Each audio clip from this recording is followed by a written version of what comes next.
looking. So everybody, welcome back to the Bodybuilding Prospect podcast with George and myself. Sorry, I've been a bit quiet. We have been busy. Obviously, show season has kicked off. George is extremely busy with Flex. Because I'm still busy with my work, obviously client-based, and obviously bodybuilding in general. But we do our obviously best to make our time for this. We could be better, and we will be better. Going through today, we are going to be talking about post-show wrap-up of PCA show went to where George's partner Zoe came away with the win the other week. Two Bros show, which was last weekend, which George went to with Joe Jeffrey and obviously his team of Flex, and I went to the Pure Elite UK Championship down our way the weekend also, so we can talk through the comparison of a bodybuilding federation and a fitness federation. Of course, I'm heavily involved in the fitness federation, have been for the last 3 years, and obviously George, obviously with bodybuilding, of course, both very much into bodybuilding, but it's going to be great to compare standards, conditioning, judging panels, criteria. Standard of all is going to be a big thing, which is the massive comparison between a fitness federation and a bodybuilding federation for obvious reasons that ones that know. And yeah, it's going to be a good little wrap up. Yeah, I mean, most recent was we got chronologically. We had the PCA show at Peterborough. The Saxon. The Saxon Classic. It was a real quiet show, man. It was a shame for the Saxon because the Saxon's usually... Considering, when I was looking at PCA stuff, I wanted to be able to be one of the guys who want to go to do it because, if you're the Saxon, it's a name to it, it's prestigious in its own way. The only reason why I think it was quiet is when I was speaking to a few guys is they moved the date, I heard, and they moved the venue or something like earlier on in the year. So I think it was supposed to be a little bit later. And of course, being the beginning of the season, not everyone's going to be competing at the beginning of the season because their aim would be for the finals at the end of the year. No one wants to be in shape for March, have that hiatus in between, obviously after they get their invite, and then go back into prep. I can see maybe why the approach would be that way. Always the earlier shows are more quiet, man. But it's weird. It was weird because the Saxon's like a prestigious title within PCA. Of course. If you're the overall champion of the Saxon Classic, like that is something. It holds some weight to it, which is a little bit disappointing. But again, like when you look at everything that's happened prior to that, like COVID year, everyone rushing to get into the shows post-COVID, and then where this kind of fell on the timeline, it's understandable, like not being busy. I think it's be quite a common theme with any of the shows recently. Like, there's just not many people that wanted to prep at that time, especially again, like you said, people that are planning for the end of the year and stuff. I think it's weird because from a bikini, like the female categories, it's probably a little bit easier to maintain. I'm not saying it's easy by any means, guys, don't jump down my throat, but it's probably a little bit easier to maintain that, compete in the early part of the season, come out for like a maintenance window, maybe a small progressive phase just for the sake of it, and then back into prep for the end of the year. When you got like bodybuilders and stuff, it's hard to hold condition.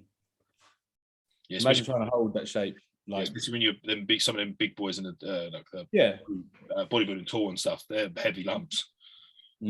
What did you obviously going through PCA, what was good to see, shout out to the guy who won the overall, Mike Baker. It's a guy I've actually followed for a few years now. He's a class 1 guy, and seeing him in person when he brought his best, which was awesome to see, peeled out his mind and win the overall. Wow, like the look was awesome. It's cool actually because obviously we saw it in person and how good he looked compared to others. And you had some people saying, he looks like more of a classic guy. Like because his look was so different to others. Obviously, maybe do you agree on that front? He could have fit maybe in that category. I think he had a very classic flowing physique, but there's no way that man at that height was fitting in a weight cap. Like, no way. It's just you can't, just because someone has classic lines. There's loads of bodybuilders in open that have classic lines, but just bigger physiques. They've just developed them that bit further to be in the open category. And there's also, as we say, there's bodybuilders who are in classic who shouldn't be. Yeah. There's always that blurring of the line. Like, for example, the other year I dabbled in it once. My federation brought out a classic cake. I wanted to try to do bodybuilding shots. Do I have a classic physique? Hell to the damn no, I do not. But it was cool. Well, you're gonna throw that? There's a little something. But they didn't. The lines flowed nicely when you was slightly small. When you was doing the muscle model. When you got in condition, you had the little waist, you had nice flowing physique. You had good lines, you had good flow to it. So it could have. I mean, maybe not now. Maybe with a touch up on, like, well, not a touch up, but a major brush up on posing work to be Yeah, able to. yeah. You could have definitely physical presented work. that as a classic physique, but not anymore. You've No. blown it now. You're too Yeah. you're too big. You're too bubbly. It's good enough, obviously, because that's just going off on a tangent of like progression and things like that. In my eyes, say if I can still make weight of a classic category, I'm not big enough to be a bodybuilder. I come to that conclusion a little while ago. Because if you're a light heavyweight or touching lower end of the heavyweight, you can still make a weight cap for a classic category as an amateur. Yeah. And that's before even turning pro and hitting, the extra 10, 20 pounds you get once you turn pro. So just for people's ideas on, moving to say open bodybuilding, you may need a bit more time than you may think, and it's something to swallow quite early, because you need to be, if you want to be a bodybuilder, like open, you've got to be wham. Like there's a big difference between saying, oh yeah, I'm a middleweight bodybuilder, a fucking lightweight, heavyweight and up to me is bodybuilding. Yeah. Top end of light heavy. See the supers and you think, what the fuck? Yeah. The big boys, and they're freaks. They are freaks, but that's where obviously you aim to be. But so I mean, just some facts. The last time Zoe stepped on stage, we'd put 6 kilos on her in a good, like, I think it was like a year and a half, maybe. Mm-hmm. Do you want to go into detail of your approach in the off season, methods you use, things like that? Well, I mean, the off season for her was not normal. There was a lot we had to navigate through at the start. Post her last show, she was natural, and working with our coach, he did a very good job of getting her in shape and in condition. But the back end of that, I will always say, was not well managed. There was no application to recovery of Zoe's hormones, no efficacy or consideration for her body fat composition or being back into that healthy place, that that range where you have optimal health. And she spent sort of like a far too long extended window in that quote unquote reverse diet, like building up calories really slowly. It fucked her long term. For it took me 6 months of aggressively like almost collaterally fattening her and aggressively fattening her, back into that place to regain normal fluctuations of sexual hormones. And just to feel normal again, eradicate that hyper food focus that all comes with amenorrhea and that loss of female cycle. I guess the talking point there is priority for all females, all competitors in general post show. The goal is not to maintain stage condition. It's not sustainable. The goal there is to get back into an optimal, healthy position, right? It means healthy amount of body fat, healthy hormone levels, healthy fluctuating circadian rhythm. So your sleep, all them things need to be main priority, not what you look like. Definitely not saying blow the water out just to get back in a good position, because you can add collaterally fattening, go through a process that's called collateral fattening, where you end up adding new adipocyte fat cells, right? You can't get rid of fat cells, but you can make new ones, which is the least favorable situation post-comp. Anyway, so we spent like 6 months just getting our hormones back naturally before we then made the decision that, right, if you're going to compete repetitively for the next sort of 3-4 years. She lost her cycle 2 weeks into her diet the last time. She's going to spend an extended window of time without fluctuating normal levels of estrogen, progesterone, FSH, LH, and all of the negative health effects that come from that, looking at like cardiac health, neurotoxicity, brain health. So we made the decision to say, right, then we should surely put you on HRT. So you've just got a baseline of sexual hormones the whole way through that can negate any of them potential negative health effects, and look at, going through this in a much more optimal and healthy manner. So the off season, once we had progressively got her to that state of being back, it seems a bit pointless. We should have probably just gone HRT from the start, but Zoe was adamant she wanted to regain her normal menstrual cycle first before making that jump. Despite me explaining to her it was a bit of a waste of time, but we did it anyway, which meant her off-season start point was less than favorable. She was very soft, very, excessively on that point where you probably say, right, you need an aggressive cut, not a mini cut, to get her back in shape. We rolled with it. We did what we could, implemented HRT, started looking at training, going off of her stage shots, areas that she needed to bring up, started to periodize her training to bring up the weak points, delts, glutes, quads. and just played with it, just went with it, used performance in training and progression along training and strength as our marker for improvements. Because obviously looking at her composition, it was very hard to see progress being at that body composition. Yeah, we've been and there. Then used we jumped into like a 36-week prep for this show. Why? So that we could do a lot of the harder work at the beginning, i.e. get her into a good point to really start the prep. So like it was 2 phases really. There was like an aggressive RFL fat loss phase. Then we had a break. We went on holiday. She had a nice little window of diet break and just reset. Then back into like the actual start point of prep, which is more like 20 weeks or so. Still a long time. But yeah, that kind of brought us to her first outing, where the goal for us was she placed 3rd at her last PCA show.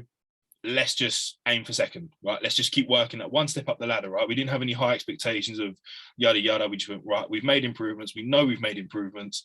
Let's beat your placing. Let's just get one step up. And she walked away with a win. And her first time in an overall, and she did not look out of place, which was which was such a good takeaway from that. It was seeing her in that overall, and despite her being in her own head a little bit, she didn't look out of place. And having confirmation from people that I respect in the industry, actually taking the time to message me and say that, that was, enough to say, right, yeah, we're on the money. Let's go for this next one. Yeah. I mean, that was it. Like, yeah, the classes were small at the show. And obviously Zoe, like her head was thrown a little bit because where the competition wasn't massive to get to the overall. And then she gets there, she come away almost annoyed. And I got to see firsthand, obviously, even like as good friends, her competitive side come out. She was like, didn't know if I deserved to be up there and things. And we're like, we saw it firsthand, 20 meters away, if that. Yeah. You looked as a contender for top 1 or 2 in the overall, in my opinion, top 3 max out of the overall winners, of course, even like with the figure girl and obviously the others. But it's harder to see when you're up there because she's obviously thinking the whole time, do I even come in this over? How out of place do I look? Things like that. But it did look great. And she was, I slipped a couple of times, wasn't really noticed. It looked great. First show. It's all it is. It's the first one. The first one, picked up some goldware, banging. Now, on to the next one, which I will say people that haven't seen pictures of at the minute, the prep has still continued. Small alterations George has made, and goddamn, the difference already. This is why it's cool to see back-to-back shows. Regrets that I've had of only doing like one show per year when I've prepped to make the look better. Yeah, it's extremely exciting to see what's going to happen, obviously, for this weekend coming, because it's, I think, what was needed to make it phenomenal, you know? The judges' feedback was obviously, if they were being nitpicky, she needed a little bit more glute development, very, very proportionally, but could have been shifted with a slightly better condition, obviously on that lower body, would have made the look a little bit better and probably shown them that she does actually have a good set of glutes. Yeah, she does. Decent anyway. And the main takeaway from their feedback was posing. Obviously, she was nervous first show of the season. She had a few, we got that out of the way now. She'd been hounded. She was quite. It was different to her last prep. COVID prep. She had nothing else to focus on but bodybuilding, posing, diet, step count, whatever. She's back in a normal world now. She's working, running a business, running a dance school. So like she did neglect, not necessarily not neglect, but her posing wasn't as militant as she was the last time. Like she was doing it like daily. Whereas this time it was like twice a week max leading into the show. So since then, I've been drilling her every day. And that's what we can go to what you said there about, Zoe is a business owner. The people that don't know who she is as a person and what she does in a normal life, she is goddamn busy running a successful business of a dance school. And it's not small, it is huge. Keeping my ass. Huh? Keeping my ass. That's what she's doing. I'm a kept man. You're a kept man. And you see it from the personal standpoint, of course, bodybuilding doesn't care what you do in your personal life, doesn't care about your work, your 9 to 5, your 10 to 6, whatever you're doing. But like you're saying, it can be so easy when you're so busy to miss out on like posing. Oh, I know how to pose. I can pose. I can show my physique. But the effort is good to have someone like George who is nitpicky, but not even to say it as an offense, but say it as a compliment, because you want it to be perfect, right? Yeah. And of course, it shows, she's a dancer as well. She knows how to move a physique around, and you can see the fluidness of it. And, like we said, first, that's what we kept saying. It's the first one, the first one of a planned 3 this start of the year. Give yourself a bit of credit, and once it settled with her, and she, I'm sure she was a little bit more level-headed with it all and a bit more on a cloud nine type scenario. Now, again, I think this goes for anyone listening in regard to prep. She knew she hadn't been as militant with her posing. She knew that. So she went into that, despite the result on the day, she went into that knowing that she ticked the majority of the boxes, but not all of them. Right. And knowing that you've not ticked a box, now there's something that you could be doing better, leaves doubt in the brain. So if there's one takeaway from this, nail every fucking aspect from, I'm even talking preparation of your skin for your tan. Nail fucking everything. And then on the day, whatever the result, you did everything you physically could. Everything to the letter, like I said. Training, nutrition, diet, the whole way through. Then posing, rounds, getting your cardiovascular endurance up, because they're going to probably work you on stage. Like if you're in a busy show, they're going to move you about. They're going to play you. They're going to make you fucking chop and swap, go through rounds, mandatories a lot. You're going to be gassing. So get your cardio up. And then the little mundane things like hair and makeup, if you're in female categories, they're important. It does complete the look. The polish, the full look is not just what you've done physically, but it's hair and makeup, it's bikini choice, it's posing, it's stage presence, it's everything. If you nail everything, you should go out there and be calm with that. I had that. So obviously 2018 was my first show, just going into it uncoached, not looking great, blah blah blah. 2019 was the first year I know I can sit back and say here now, I didn't miss a beat any day through my prep. And I remember the final day in the gym, my last pump session, and I looked around the gym and I was like, I did it. Like, actually, it was a cool moment to myself to be like, I fucking did it. Like, give myself a little, flexibility isn't too great, but I give myself a pat on the back. Whereas 2020, I couldn't say the same thing because I knew I could have made more effort with things like posing. I was in that fucking mirrored room every other day throughout my prep, even on rest days for cardio, when I didn't even need to go into the gym for my cardio. I'd go in there to practice my pose. This obviously Fitness Federation, which we'll go on to, the posing is very different. You've got to make it look natural. You've got to be able to almost look like a pretty boy whilst trying to flex your physique, which part of it to make it look fluent, make it look effortless. And I like to think I did that quite well. I can sit there and smile for a pose and just breathe through my teeth like, whilst smiling and make it look natural. It doesn't look like that, but it looks a lot better. If you're watching this, don't do that. Yeah. What do you mean don't do that? That was a constipated phase. That was not a comfortable smile. Yeah. When the jawline's in, it looks a little bit better. But then obviously 2020, I don't know what it was with mine. I definitely wasn't pushed as hard through the prep. It was more, I thought I could like roll through it. If you know, I mean, you just, when subconsciously, there's more effort you could have put in, and the look reflecting it. I was definitely more conditioned the year before. Posing, of course, I'm happy with muscle model stuff. It is a lot easier to condition yourself, I think, the posing for muscle model, purely because with your quarter turns and stuff, you can change your pose because there's no set. Oh, that's my mouse. It's just died. Don't worry. Just come from the screen. But because there's no set posing criteria, you can just swap and change through poses, and the judges won't even know. I can turn to the side a bit, like take a breath, like, and then flick it back round, and then you're back into the shot. But yeah, being able to say you nailed it is an amazing feeling for those that are going to prep. Just, if you want peace of mind, just do everything you fucking need to, because you will be worrying on the day if you haven't. If you can honestly sit there and say you missed something. And a point to make there, like I said about all them little 1% at the end, like being on point with, I don't think posing's a 1%. That's quite a big thing. But all them little things like stage preparation, makeup, tan, hair, and everything, all them little things on top, they don't mean diddly squat if you ain't nailed the rocks. The ABCs, yeah. So in the glass, you got your rocks, your pebbles, and your sand, and the water over top of that. Yeah, and then little tiny little things at the end. Yeah. Nail the basics, then you can worry about the next and then the next. Yeah, but tick every box just for peace of mind. So it doesn't matter on the day, you feel good with yourself. And even when it comes into the off season, the biggest shock that I had myself was being told I still had to be 100% in the off season. Obviously, George has seen my transition. I genuinely came into bodybuilding thinking I could chill out a little bit in my off season. Actually, you keep listening to fucking Fuad. Yeah, it's because he did it. Yes, because I don't like playing the genetics card because it means diddly squat. But some people can get away with doing it. They can just eat in a calorie surplus and they blow up. Yeah, of course. I've done my years of eating very, very loose on the diet front and off-plan meals when I maybe shouldn't have. the physique grew muscle tissue, without a doubt, it will grow.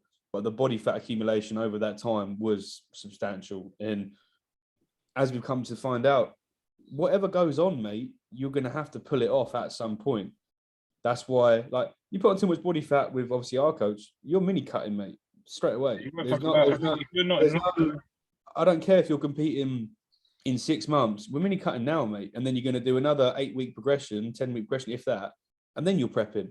Yeah. So would you rather just stick to your diet and stay in decent condition, which I found out to be the greatest thing for spinning plates and stress?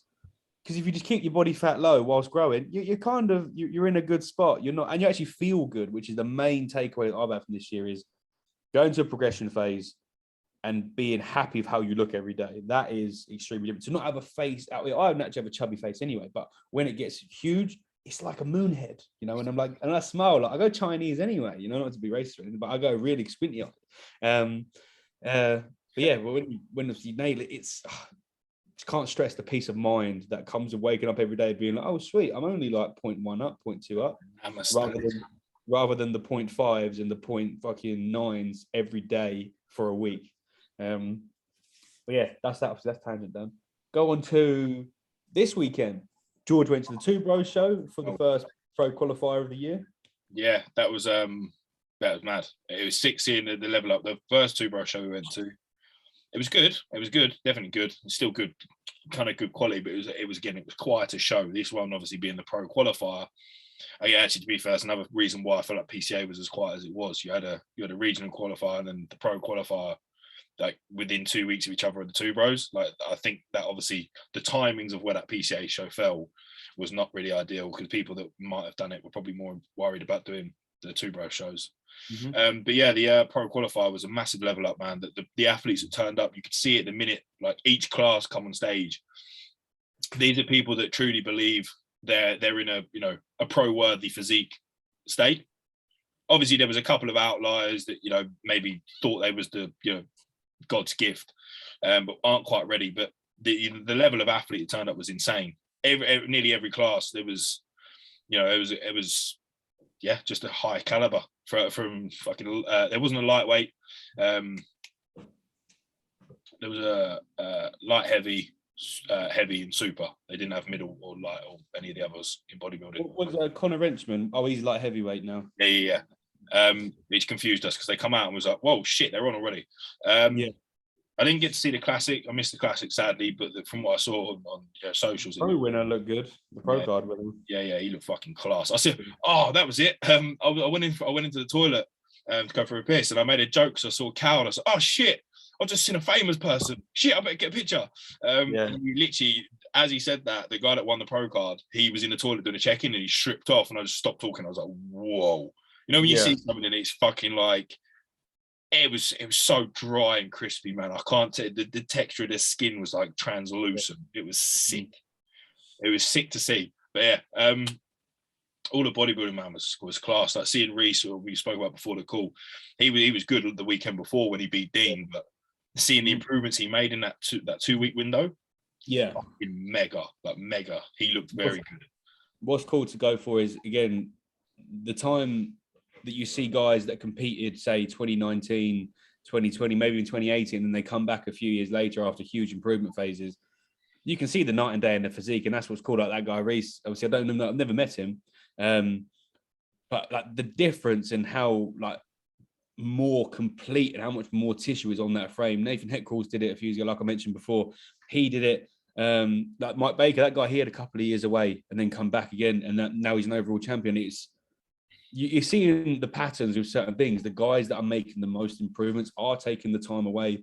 Yes, you compete on year if that's your thing. If you just want to compete, if you're not wanting to be, the guy who progresses the most and goes for top spots or things like that, you have to kind of be realistic sometimes and be like, yeah, it might not be worth competing this year. Say, for example, if I was to compete this year, I'd be in light heavyweights and be looking like a lot of other people. That's not the goal. The goal isn't to look like everyone else. Yeah, you look good without a doubt, but is it worth it? Is it worth the prep time? Is it worth putting that, 4, 5, 6 months, whatever your prep time is, to get that done? Is it really? That's the question you have to ask yourself. Yeah, but the guy that took the bodybuilding overall, man, fuck me. Apparently he's 26. Yeah. Mate, Dean come out in the car park afterwards and told us, and we was all just didn't know what to say. Mate, when he come out in the super heavies, obviously it was sick to see Joe. I've never met Joe, but finally meeting him for the first time, like in person, was sick. He's sound, such a nice guy. And seeing him, he come out on stage in the super heavies, and he stood at the side.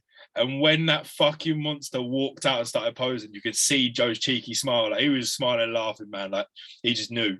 He knew, like he was just like, it's what it is. But again, like seeing that maturity on stage, even then on stage, was sick to see. Like someone who just loves bodybuilding, because you can see it on his face when he's watching this fucking freak pose. Yeah. And there's one thing I noticed with him: a guy that won it, he didn't look confident on stage. He was a bit shaky. His posing was off, but he just fucking freak. There's no other way to say it. He was like 6 foot, God knows how tall. Like, he dwarfed everyone, and he was built like as if someone built him. Yeah, they put all the pieces together. It was nuts. He was, you know, when you say like don't go for a pro card until you've got a pro worthy physique. Like the people that were sitting next to me that were fucking very good coaches, he literally sat there and went, to be fair, he probably could have turned up to a pro show and got a good looking.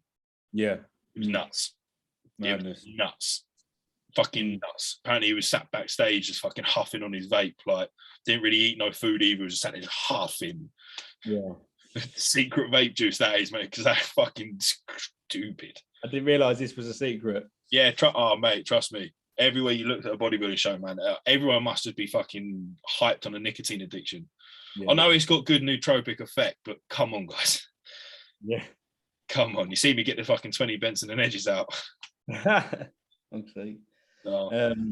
The comparison of that is because whilst George was at the Two Bros Pro Qualifier, I was at Pure Elite's UK Championship. Do you remember the one we went to? Yeah. And how quiet it was? God damn, mate, the amount of people there. There was at least 200 people competing. Pure Elite is mainly, mate, it was, we thought it was going a bit downhill when we last went. Nah, the whole the auditorium was packed out of people. Pure Elite is largely dominated by female competitors. It's at least probably a 75% to 25% female to male. Because the categories, cool categories, don't they? They offer the cool categories. There is some questionable categories. For example, there's 3 categories which are very similar. You have bikini wellness, and you have fitness wellness, which does baffle because the criteria that they've marked out, like how can you be a bikini wellness girl, like, or surely in our eyes, obviously from a bodybuilding standpoint, you have bikini, wellness, and figure. That's me, my personal thing. Maybe that is what they've got there. Yeah, that's, when you look at the looks, you can see kind of some similarities on stage. They just called it something different. Yeah. So when you have the ladies line up, because I know how Pure Elite judges, and I've seen the different looks that they go for winners. You had a friend of mine's client, Rhiannon, who's her first show. She's a wellness girl, very heavily developed on the lower, good condition on the midsection, good shoulders, good back. And this other girl who was, the only way to put it, was softer, very, easy to say it, very peachy glutes, very rounded. It's a softer look, but it's a very good to look at look. It is what Pure Elite looks for, and Pure Elite go for the full look, including how you look visually in the face and your hair and things like that. So if you fit the criteria of going onto a magazine, going onto a fitness cover, things like that is also what they will look for as well. And it was literally 2 completely different looks. And I was like, that's first and second. And the court got it right, but it's like, which one would they have gone for? The opposite look. This is why you can't really, the fitness federations can be questioned on the judging front.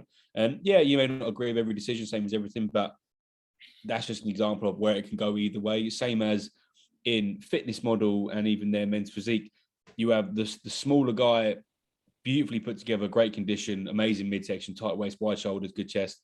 And the other guy, more developed, like the comparison that we had at PCA the other week of the guy who was structurally insane, enormous clavicles, extremely wide, narrow waist, not necessarily as developed. And you have this other guy who was like the pinnacle look of IFBB, thick, dense, conditioned, men's physique, through and through. Yeah. Who are you going to go for?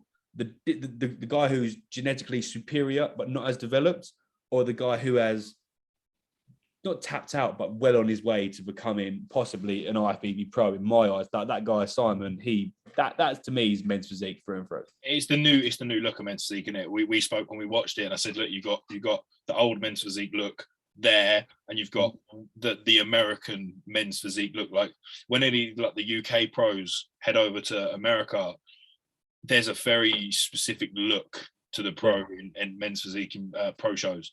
That fucking retarded wide clavicle, wings that come out like a fucking 90 degree from the hip. Like it's a very, very specific look, and like Ryan Terry kind of physique doesn't quite cut it anymore when you go to them shows.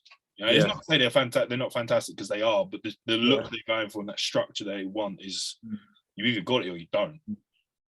The one thing we can go into is maybe competing at the level your physique is at and where it possibly fits in certain federations.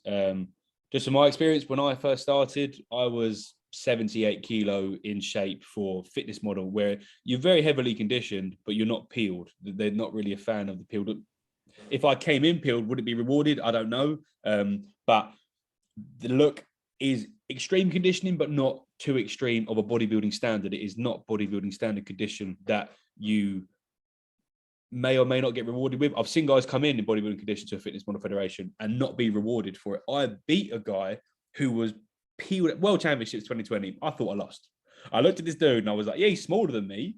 But I was like, good God, I can see this guy's lungs, you know, things like that. And it's the two different looks. I'm quite round and bubbly and maybe more pleasing to look at on stage, softer look. Then you got this guy who's inside out, crazy definition, crazy development. The guy was at 35, I think. He's quite a well-known coach, Team NFA, his name is. Fucking great athlete. Competed at Pure Elite for the first time, won their pro card, which isn't obviously the hardest thing to earn if you've got a good physique, and then going obviously with the highest standard of their federation. Then stand next to obviously guys like myself and Newman, who have been muscle models for a while. And it's like, which look do you go for? Like how, because it's criteria, right? And the criteria of Fitness Model Federation is top to bottom, hair, how you look, tan, smile, stage presence, posing. What do you go for? Same thing happened again. You had a guy who was smaller, a guy called Gabriel that I've known for years. He beat me in 2019 as an amateur. Great poser, very heavily developed in the quads, beautiful physique, great posing, great stage presence. You had this new guy, muscle model through and through. I can't remember his name. I spoke to him on Instagram after. I spoke to him at the show as well, because it was his first show, and he looks like a good a good light heavyweight bodybuilder. You was got Gabriel doing all the flowing poses, looking great, smiling, things like that. And this other guy, shaky a little bit, a few bodybuilding-esque poses, but it just wasn't as clean to present. And I was like, that's probably the only reason how you got beaten. Was purely because maybe the presentation. You're a muscle model. The guy's huge, biggest guy at the show, but doesn't always get rewarded.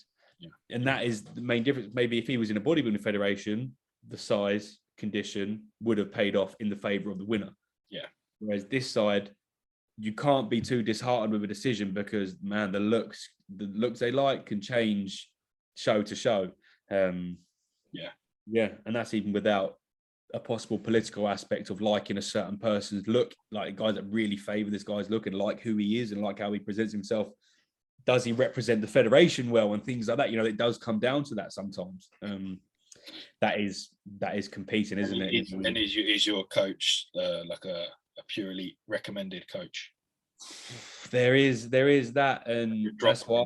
Yeah, you can drop that. Honestly, man, even with being like with two bros and obviously 10X, if you're a 10X athlete, do you get more of a look in? Do that's just a question, not claiming it.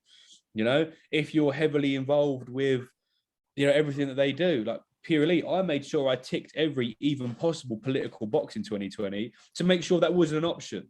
You know, I used their recommended stage wear designer. I used their recommended photographer for photo shoot. I was going to use him anyway, Matt Marsh. Shout out Matt Marsh. Anyone who wants a photo shoot, go to Matt Marsh's studio. I don't care how far away you live away from it. I drove 2.5 hours to get there. It is amazing. He has everything. The man loves photography, and he is such an absolute laugh to work with. Shout out Matt Marsh. You want a photo shoot, go work with him. He's amazing. And then you have their contracts to compete with Pure Elite if you're in their pro division. And you claim to not compete anywhere else. I made sure I signed that. I wasn't competing with anyone else that year, just to make sure there wasn't ever an insight for anyone to be like, but he's not this. Do you know what I mean? And things like that. Because there are guys who come over from, say, Miami Pro, WBFF, the other big fitness federations. You're competing with the enemy, aren't you? Quote unquote. You know, does that come into it? You have to put it out there. If I was to judge, I'm really looking forward to judging at some point, as been mentioned, to judge a Pure Elite. I will be who I stand for as a competitor, and I will go for the best physique. I will not be swayed just because someone I know or someone like that. That's even if they let me. Just pick the biggest, most jacked and hard. Just bring a little spice of bodybuilding to it. Just see what they say. No, it's it's a different federation, a different style of, I don't know what to call it, bodybuilding, but I guess it's still bodybuilding technically, but it's just it's a different class criteria, it's different look, and it's I don't want to say it's like a lower entry level to say you're bigger. You have to say how it is, but say for someone who's kind of coming up and he's got like a not maybe like an average physique, maybe like 19, 20, not really had long enough to develop a big, over muscly physique, ignoring genetics, but you can get in good condition. Hey, maybe it's a good introduction for you for being on stage. Maybe it's a good warm up and journey through. There's plenty of good bodybuilders who now compete in open bodybuilding and classic divisions and that have come up through Pure Elite, Miami Pro. Yeah, I can give examples. Guys that maybe follow IFBB Pro, Neil Curry. He was a fitness model years ago, and I believe now he's going. I think he's won his Olympia qualification, and I think he might be going for it again this year. But he's a classic physique pro now, an amazing physique, UK guy. You also have Joe Ballinger, one of the top amateur UK super heavyweights. He was a fitness model when he started. This is why I'm so passionate on competing where the physique fits. If you want to be a bodybuilder like I do, but you're not quite ready to become a bodybuilder of your size and development of your physique, there are these federations out there. And I'll tell you what, they are so much fun to compete in, because everyone's at a similar level. You've all earned the right to be there. Yes, it is not top pro bodybuilding, but it's great to get into it. And I just stand by competing where the physique fits. And it is the stepping stone. I just see it as a stepping stone. I competed as a fitness model over 75 kilo. Then I went into muscle model. And now I'm going towards open bodybuilding, which is obviously taking its time period that it needs to take. I think it's a good introductory to being on stage. If you have aspirations, you might do it and fall in love with the muscle model class. You might fall in love with the federation. You might want to take it all the way. Fair enough. If you step on stage and you do it and you've got aspirations of being a bodybuilder, you've got the experience, you want to, you're comfortable being on stage and you're like, yep, right, that's cool. Because you might waste all that time waiting, prep, step on stage and actually hate being on stage, and that'd be a bit shit. So 100% introductory, get on stage, try it, see how you feel, but come away from that. And if you want to be a bodybuilder and appreciate that it's probably going to take a good 5-6 years of graft before you're even like in the amateur scene floating around. But that's a freak, obviously.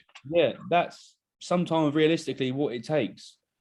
If you're not big and you need to get big, it's going to take time. I swallowed that a long time ago to get bigger. I'm a bigger guy, but there's real levels to this game. And what's great is there are federations everywhere open for it, from the lower tier bodybuilding federations, fitness federations, middle tier bodybuilding federations, and the top tier, obviously going NPC, IFBB. But the coolest thing I find about what Pure Elite is awesome for is they have what's called a transformation category. Yeah. And I tell you, even also you've seen it yourself, man, some of the journeys that some of these people have been on, they tell like a couple of sentences on what the person's side story is. You have people recovering from anorexia that was the picture on the background they put up before. The lights are all dark. You have the picture of the background, what the person looked like before. And then you see him come up now. My good God, mate, there's one lady who stayed up from the weekend who was anorexia survivor. Oh, mate, the physique she has now is like bikini, borderline PCA and IFBB. And the glow up, they was like, oh my God, what this girl has done is absolutely amazing. And you get this one guy who won the transformation, same as our friend Ollie Haggerty did. I think he lost 13 stone or something like that. Fuck. Mate, This dude, I gotta find him. I'm gonna have to find him because it is.